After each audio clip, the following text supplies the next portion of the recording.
संसार में रत्न भी है और पत्थर भी है,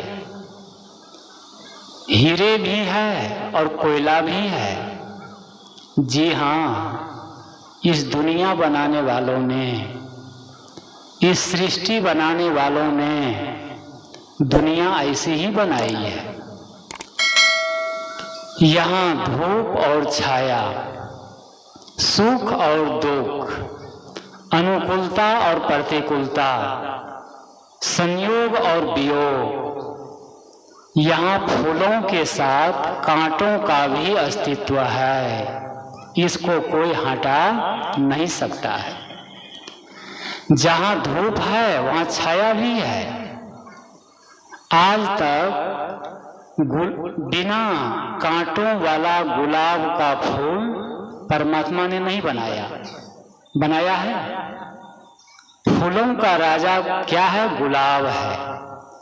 और जहाँ एक गुलाब खिला हुआ है उसके नीचे 10 कांटे हैं, और कांटों के बीच में रह करके भी गुलाब खिला हुआ है, महकता है, सुगंध देता है, खुशबू देता है, आकर्षित करता है और हमारे गलों के हार बन जाता है। कौन बनता है? जो कांटों के बीच में है। अगर उस गुलाब को कांटों के बीच से तोड़ करके और अलमारी में रख दे तो क्या होगा? सूख जाएगा, कुम्हला जाएगा, खराब हो जाएगा। कबीर साहब कितना बढ़िया कह रहे हैं कि इस संसार में सर्वत्र दुख भी है, सुख भी है, अनुकूलता भी है, प्रतिकूलता भी है, संयोग भी है, वियोग भी है। अब हमें चाहिए क्या? आपको चाहिए क्या? फूल भी है, कांटे भी है। तो हमें कांटों पर हमारा फोकस है या फूल पर? हमें कांटे तोड़ना है कि फूल तोड़ना है? जो तोड़ना चाहेंगे ले लेंगे। इस संसार में अच्छे लोग भी हैं और बुरे लोग भी हैं। इंसान भी है, उसके साथ साथ शैतान भी है, साधु भी है और चोर भी है। लेकिन हमें किनसे मित्रता करनी है? किसको लेना है? किसको आमंत्रण देना है? किसको अपने घर में बुलाना है? ये चुनाव कौन करेगा?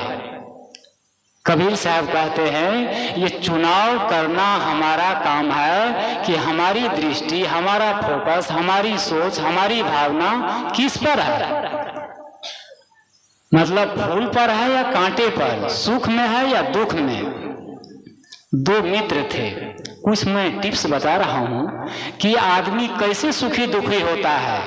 उसको कोई सुख दुख भगवान नहीं देता, कोई शैतान नहीं देता। कौन देता है? उसकी अपनी सोच, अपनी विचार, अपनी भावना और अपनी आदत, वही उसको सुख दुख देता है। 2 मित्र थे। दशहरा का मेला लगा हुआ था बहुत बड़ा। दोनों मित्र घूमने गए मेला। जब मेला घूमने गए, घूम लिए 2 घंटे, तो सोचे मेला में बहुत कुछ बिकने के लिए आया हुआ था। सोचा कुछ खरीदूं। जैसे यहाँ पर मेला लगा है तो देखो बहुत कुछ बिक रहा है, तो जिसको जो चाहिए वो खरीद रहे हैं। वो मित्रों ने कहा कि हम दोनों कुछ खरीदे मेला के निशानी। दोनों पढ़े लिखे थे, विद्वान थे। खोजते खोजते देखते हैं कि सूक्ष्मदर्शी यंत्र बिक रहे थे। सूक्ष्मदर्शी यंत्र बिक रहा था। दोनों मित्र एक एक करके वो यंत्र खरीद लिए। जब खरीद लिए, सूक्ष्मदर्शी यंत्र का अर्थ होता है कि छोटी चीजों को भी बड़ा दिखाना, बड़ी दिखाना।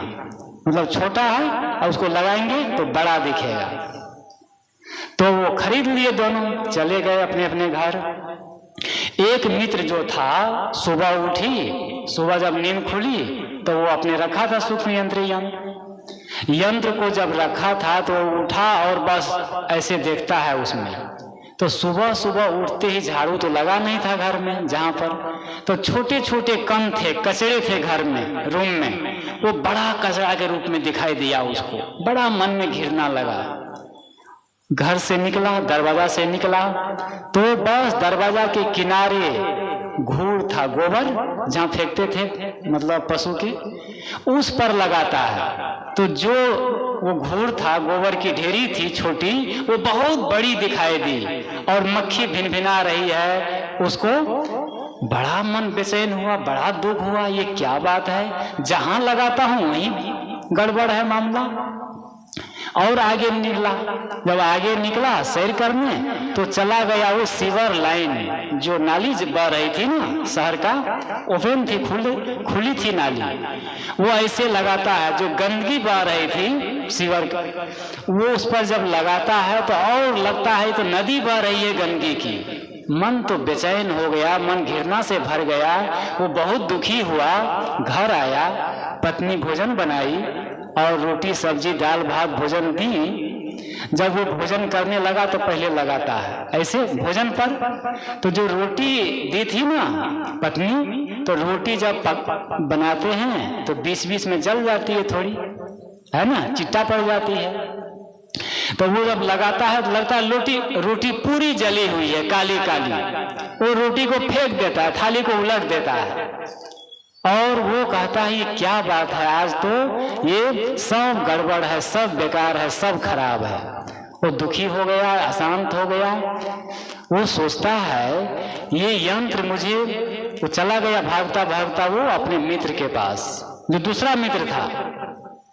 वो दुखी था, अशांत था। कहा मित्र आप कैसे हैं? कहा मैं बहुत सुखी हूँ, आज बहुत आनंदित हूँ, बहुत प्रसन्न हूँ, और मेरी प्रसन्नता, मेरी खुशी का कारण है यह यंत्र। कहा जो कल जो हम खरीद के लाए थे वो यंत्र मेरी खुशी और प्रसन्नता का कारण है। उस मित्र ने कहा ये यंत्र तो मुझे आज सुबह से लेकर अभी तक जीना हराम कर दिया। आप कहते मैं खुशी हूँ, मैं सुखी हूँ। कहा क्या हुआ?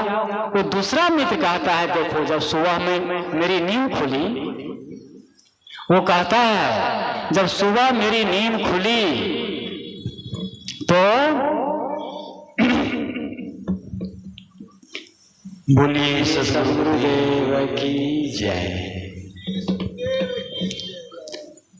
वो मित्र कहता है दूसरा जब सुबह नींद खुली मेरी तो मैं जैसे वो लिया यंत्र और महापुरुष के चित्र लगे हुए थे, संतों के चित्र, उस पर लगाया। तो जो चित्र, जो फोटो इतना बड़ा था वो मुझे बहुत बड़ा दिखाई दिया। लगा कि तो कबीर साहब साक्षात आ गए हमारे घर में आज। बहुत खुश हुआ, प्रणाम किया।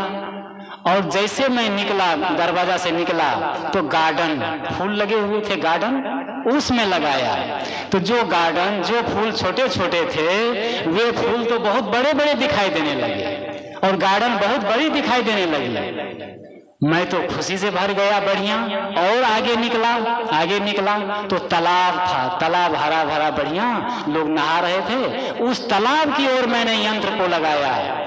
जैसे यंत्र लगाया तो लगा तालाब, ये तालाब नहीं ये तो नदी है, और नदी में सब लोग डुबकी लगा रहे हैं, सैर कर रहे हैं, कितना बढ़िया। बहुत मुझे खुशी मिली।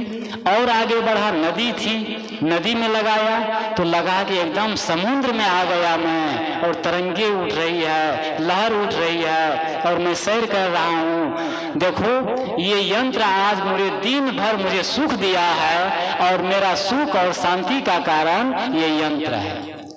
एक मित्र कह रहा है कि मेरा दुख का कारण यह यंत्र है, और दूसरा कह रहा है मेरा सुख का कारण भी यह यंत्र है।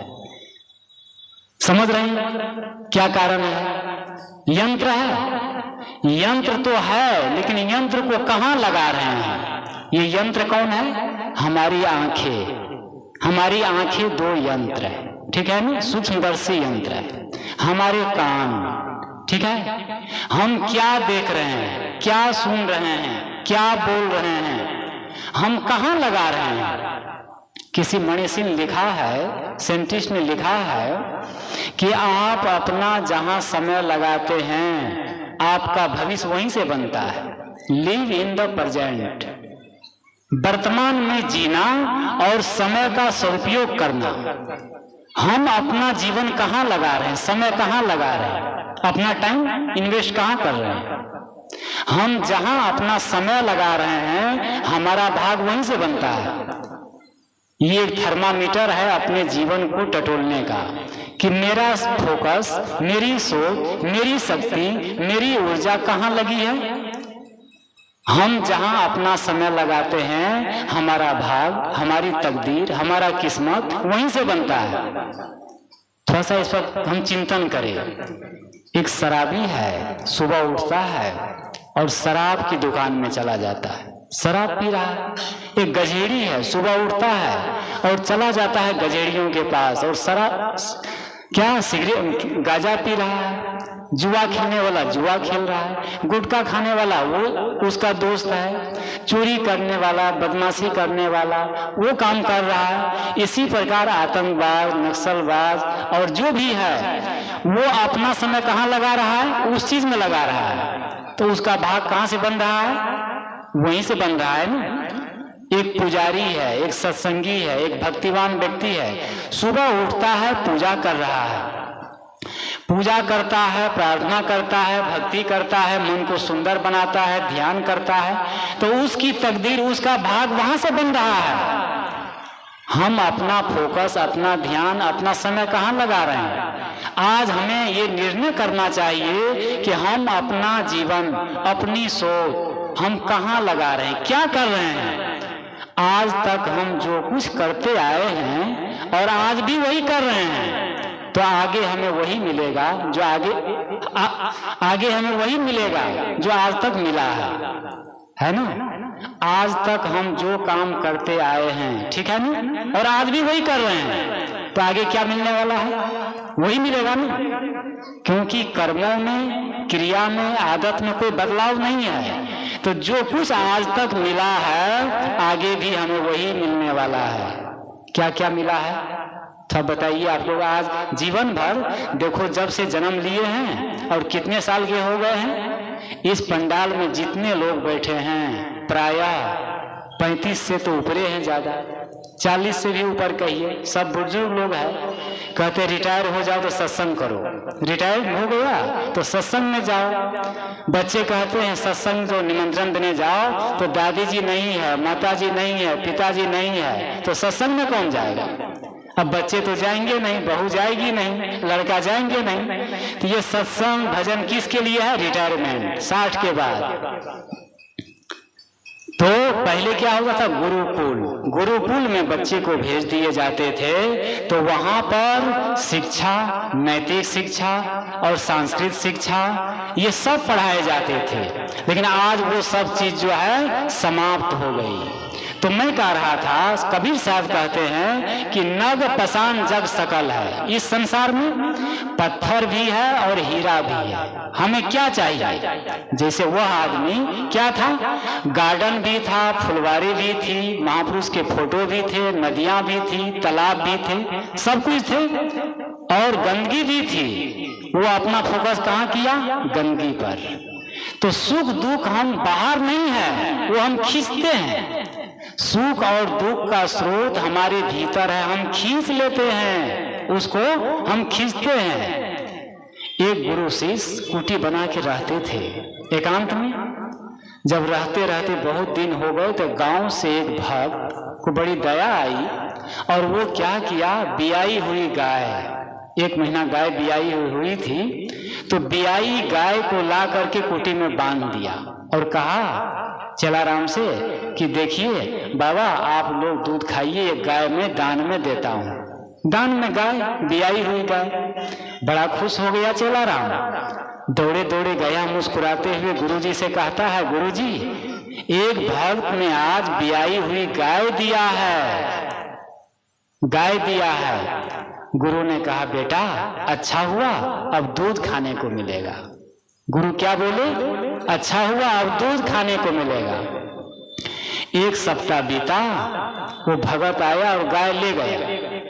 घर में झगड़ा हो गया होगा, गाय क्यों दिए। भगत आया और गाय खोल के लेके चला गया। गुरु जो शिष्य चेलाराम था वो दौड़े दौड़े गया, रोते हुए कहता है, गुरुजी जो गाय दिया था ना वो भगत ले गया। गुरुजी मुस्कुराते हुए कहा, अच्छा हुआ गोबर फेंकने की झंझट से छुट्टी मिली। जब दिए थे तो क्या बोला कि अच्छा होगा दूध खाने को मिलेगा, और जब ले गया तो कहा गोबर फेंकने की झंझट से छुट्टी मिली। सही है ना? कहाँ है दुख? हमारी जो विचार है, सोच है। गुरु का चिंतन कितना है? गुरु पूर्ण है। उनके संत होते हैं जो अपनी आत्मा में रमते हैं और वे स्थित प्रज्ञ होते हैं। उनके संसार के सुख दुख हानि लाभ संयोग वियोग उथल पुथल मिलन बिछड़न में हर सुख नहीं होते हैं। ऋषि कहते हैं परपंचो उपशमम शांतम शिवम अद्वैतम चतुर्थम मन्यन्ते स आत्मा स विज्ञया। जो परपंचों से मुक्त होता है, राग द्वेष से मुक्त होता है, काम क्रोध से मुक्त होता है और लोभ मोह से मुक्त होता है, वही जीवन मुक्त है। मरने के बाद कोई जीवन मुक्त नहीं होता है। जीवन मुक्ति क्या है? मोक्ष क्या है? क्रोध से मुक्ति, लोभ से मुक्ति, मोह से मुक्ति, झगड़ा लड़ाई से मुक्ति, सारे बैर विरोध से मुक्ति, सारे मनोविकारों से मुक्त हो जाइए, आप जीते जी मुक्त है। ये मुक्ति की वैज्ञानिक परिभाषा है। तो गुरु ने कहा कि कोई बात नहीं, जब दिया था तो कहा दूध खाने को मिलेगा, और ले गया तो कहा गोबर फेंकने की झंझट से छुट्टी मिली। हम लोग को भी, आप लोग को भी, सही है ना? जब गड़बड़ हुआ तब भी ये कहिए कुछ अच्छा, कुछ होने वाला होगा। जो होता है अच्छे के लिए होता है। मुल्ला नसरुद्दीन एक बार पत्नी से कहा कि देखो जी, बहुत दिन हो गया है और तुम पनीर की सब्जी नहीं बनाई। आज पनीर की सब्जी खाने का मन कर रहा है, पनीर की सब्जी बनाओ। पत्नी ने कहा घर में तो पनीर नहीं है, जाती हूँ दुकान से खरीद के लाके बना दूंगी। नहीं, मुल्ला नसरुद्दीन पहले कहा कि देखो जी, पनीर की सब्जी पेट साफ करती है, इसीलिए तुम पनीर की सब्जी आज बनाओ। तो पत्नी ने कहा कि घर में नहीं है, दुकान से खरीद के लाऊंगी और बना दूंगी। तो मुल्ला नसरुद्दीन ने कहा कि रह दो, पनीर की सब्जी दांत के मसूड़े भी कमजोर करती है, छोड़ दो। पत्नी ने कहा कैसी बातें करते हैं आप, उल्टी सीधी। अभी कह रहे थे कि पनीर की सब्जी बनाओ पेट साफ करती है, और अभी कहते हैं कि रह दो दांत के मसूड़े कमजोर करते हैं। मुल्ला नसरुद्दीन ने कहा जब पनीर घर में हो तो पेट साफ करती है, और घर में ना हो तो दांत के मसूड़े कमजोर करते हैं, छोड़ो झंझट। ये है दुख में से सुख निकालने की कला। ठीक है ना? मतलब हमारे जीवन में जो है हम कैसा सोचते हैं, सोच में ही सुख और दुख निहित है। एक एसपी था और वो कहीं गया था सुरक्षा में, तो उसके साथ में कई अंगरक्षक थे। जब भीड़ से होके एसपी निकला तो कोई उसके विरोधी थे दुश्मनी से, तो एसपी के मुख पर ऐसे एक आदमी थूक दिया, गुस्सा से भीड़ में थूक दिया और वो भागने लगा। तो उसका अंगरक्षक ने बस पिस्तौल निकाला और बस ऐसे सीधा किया, जो थूका था उसके सिर पर, उसको मारने के लिए उसके जो अंगरक्षक थे ना, वो पिस्तौल निकाला और बस उंगली चढ़ा दिया घोड़ा पर। जो एसपी थे जिस पर के मुख पर थूका था, वो खट से हाथ पकड़ लिए कि रुको, पिस्तौल मत चलाओ। क्यों? आपके मुख पर वो थूक दिया, गंदा कर दिया, इतना बड़ा पोस्ट है आपका, आपका अपमान किया वो, उसको मैं अभी पिस्तौल से मार दूंगा। एसपी ने खट से हाथ पकड़ लिया, कहा भैया तुम्हारी जेब में रुमाल है क्या? एसपी बोलता है कि तुम्हारी जेब में रुमाल है क्या? कहा हाँ सर है। कहे लाओ। रुमाल दिया, बस पोंछ लिया। एसपी जी पोंछ लिए। जब पोंछ लिए तो एसपी जी मुस्कुराते हुए कहते हैं देखो, जो काम एक छोटा सा रुमाल से हो सकता है, उस काम के लिए तुम पिस्तौल चला रहे हो, किसी के जान मार रहे हो। ये सब सोचने का मतलब मैं क्या कह रहा था कि सुख दुख संसार में है। कबीर साहब कहते हैं नग पसान जग सकल है, पारख बिरला कोई। इस संसार में सुख दुख हानि लाभ संयोग वियोग ये सर्वत्र है। हमें क्या चाहिए? यदि हमारी मन की सोच पवित्र है, हमारा चिंतन सही है, तो हमें हर जगह सुख ही सुख अनुभव होगा। सब लोग अच्छे लगेंगे, सब लोग देवी देवता लगेंगे, और चोर में भी भगवान का दर्शन होगा। चोर है ना, वो चोर, उसका आदत है चोरी, लेकिन वो आदमी चोर नहीं है, ठीक है ना। उसकी बुद्धि, उसकी भावना गड़बड़ हो गई है।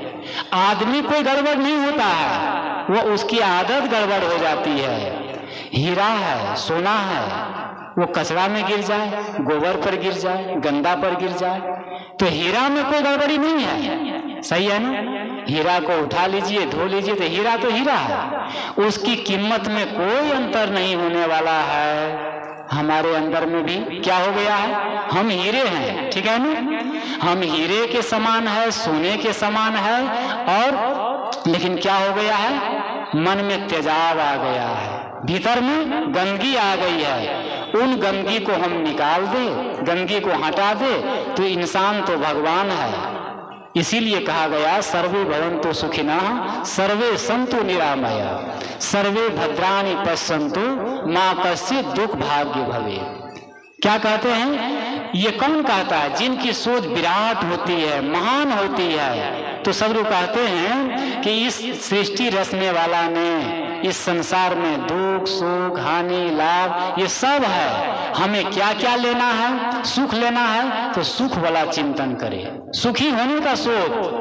हम वही काम कर रहे हैं आज भी जो आज तक करते आए हैं। मैं कहा था कि आज तक हम क्या काम कर रहे हैं और कैसा महसूस करते हैं। आज उम्र 40 साल हो गई, 50 साल हो गई, 60 साल हो गई, ठीक है ना, लेकिन आज तक मन क्या अभाव का अनुभव कर रहा है, खाली खाली लग रहा है, और मन लगता है कुछ खो गया है ना। अभी कुछ नहीं काम किया हूं। बहुत ऐसे 50 जो 70 वर्षीय वृद्ध है, उन्होंने कहा है, संतों से कहते हैं, मुझे भी कहे हैं कि बाबा अभी सुख नहीं मिला, अब भजन की तैयारी कर रहा हूं, 70 वर्ष की उम्र हो गई है, अभी तक सुख नहीं मिला, अभी शांति नहीं मिली, अभी शांति की तैयारी में लगे हैं। आप लोग से मैं पूछूं कि आप लोग शांति चाहते हैं कि नहीं? कौन कौन है जो सुख चाहते हैं? सब लोग चाहते हैं। इसका मतलब यही है कि अभी तक सुख नहीं मिला है, यही है ना उत्तर। अगर हम सुख चाहते हैं तो इसका अर्थ क्या हुआ, आखिर किसको चाहते हैं? जो नहीं मिला है उसी को चाहते हैं। इसका अर्थ है कि अभी तक हम सुखी नहीं हुए हैं, सही है ना, अभी तक हम शांत नहीं हुए हैं। तो यहाँ कहते हैं कि हमें अपने विचारों को, अपने कर्मों को हमें बदलना होगा। यदि हमारे कर्म गलत है, विचार गलत है, सोच गलत है, और मरने के बाद कहेंगे हे भगवान स्वर्ग ले चलो, ठीक है ना, हमारे विचार गड़बड़ है, सोच गड़बड़ है, कर्म गड़बड़ है, और मरने के बाद प्रार्थना करेंगे कि हे भगवान हमें स्वर्ग ले चलो, तो जिंदगी की मोबाइल से आवाज आएगी, इस रूट की सभी लाइनें व्यस्त है, कृपया दूसरे जन्म में संपर्क करें। तब क्या करेंगे? हैं? होता है ना, जब कॉल लगाते हैं, हम फोन करते हैं, और जब फोन करते हैं और जब व्यस्त होता है लाइन, तो क्या कहता है, इस रूट की लाइन सभी व्यस्त है, तो हम लोग भी उसी नंबर में आने वाले हैं, है ना। इस रूट की, स्वर्ग की, मोक्ष की, मुक्ति की लाइन व्यस्त मिलेगा।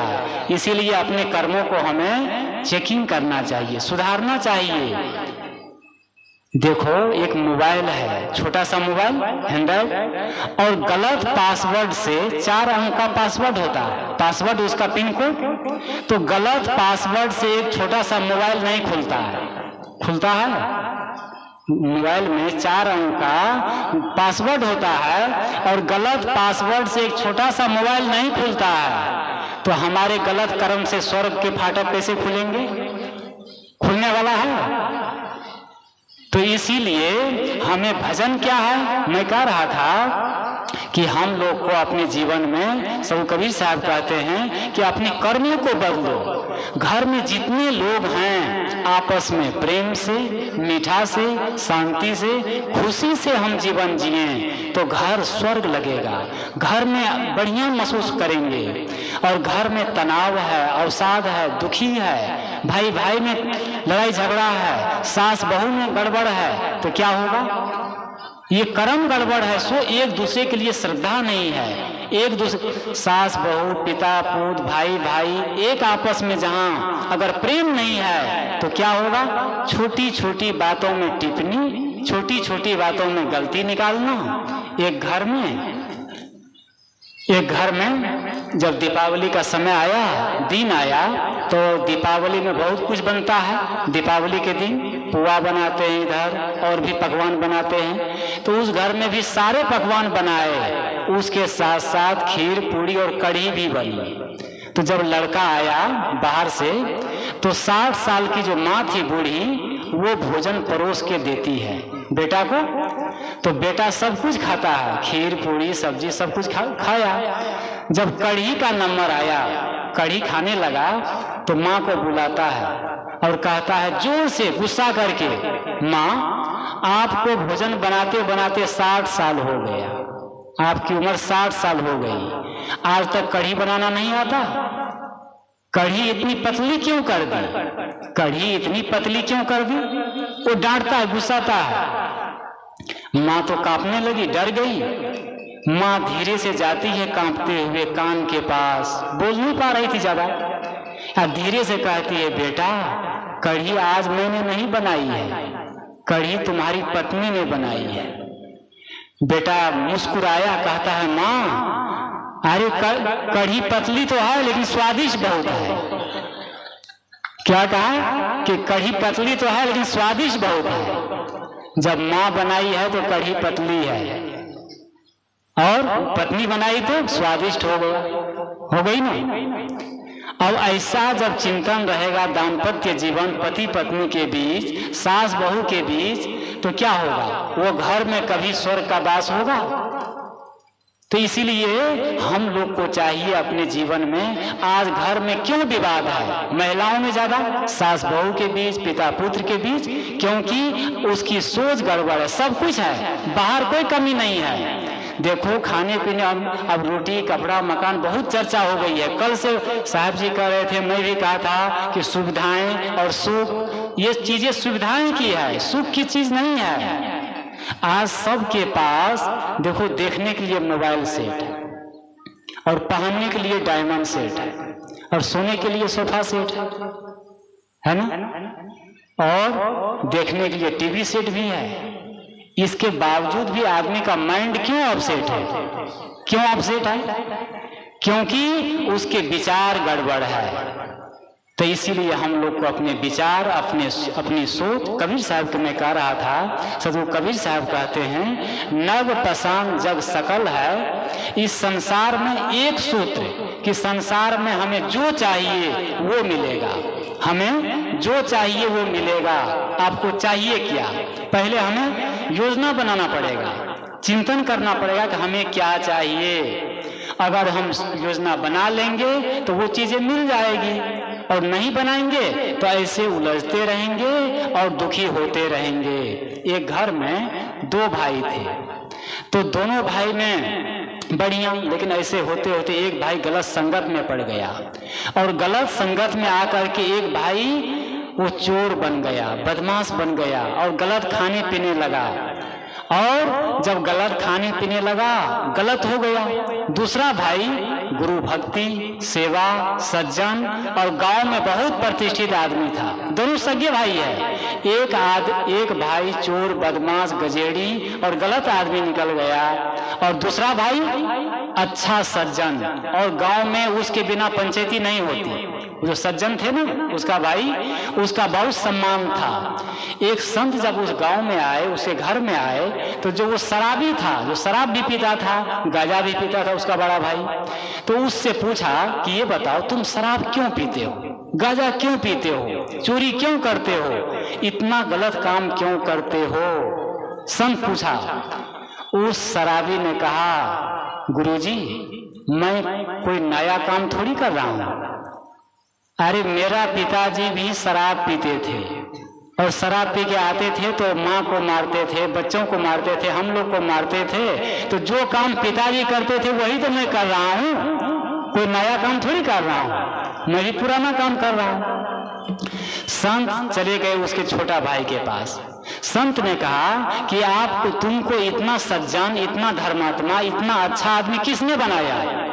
किसने बनाया है कि तुम इतना सज्जन हो, मृदभाषी हो, बढ़िया अच्छा स्वभाव? उस आदमी ने कहा, छोटा भाई बोला कि गुरुजी मैं कोई नया काम थोड़ी कर रहा हूँ। अरे मैंने देखा है अपने पिताजी को, मेरे पिताजी शराब पीते थे, गांजा पीते थे, और जब पी करके घर में आते थे ना तो हम लोग को गाली देते थे, मारते थे। तो मैं उसी दिन संकल्प कर लिया था कि जैसा मेरा पिताजी है ऐसा मुझे नहीं बनना है। मैं पिताजी से ही मैं शिक्षा लिया और मैं ये काम ऐसा नहीं किया, मैं अच्छा बना। दोनों भाई क्या कर रहे हैं? क्या कर रहे हैं कि मेरा गुरु पिताजी है, लेकिन गुरु तो है, लेकिन क्या लिया? एक लिया कि पिताजी जो करते थे वही मैं करूं, और दूसरा क्या लिया कि पिताजी गलत करते हैं इसलिए मुझे ये नहीं लेना है। यही है धर्म, यही है भक्ति। तो हम सबको चाहिए, मैं कह रहा था कबीर साहब की आधी पंक्ति, नव पसान जग सकल है। इस संसार में रत्न और हीरे, सुख और दुख, अनुकूल और प्रतिकूल सर्वत्र है। हमको जो चाहिए उस पर हम फोकस करें, वो मिलेगा और हम सुखी हो जाएंगे। और ऐसा जब चिंतन रहेगा तो सब अच्छा रहेगा, सब मंगलमय रहेगा। इस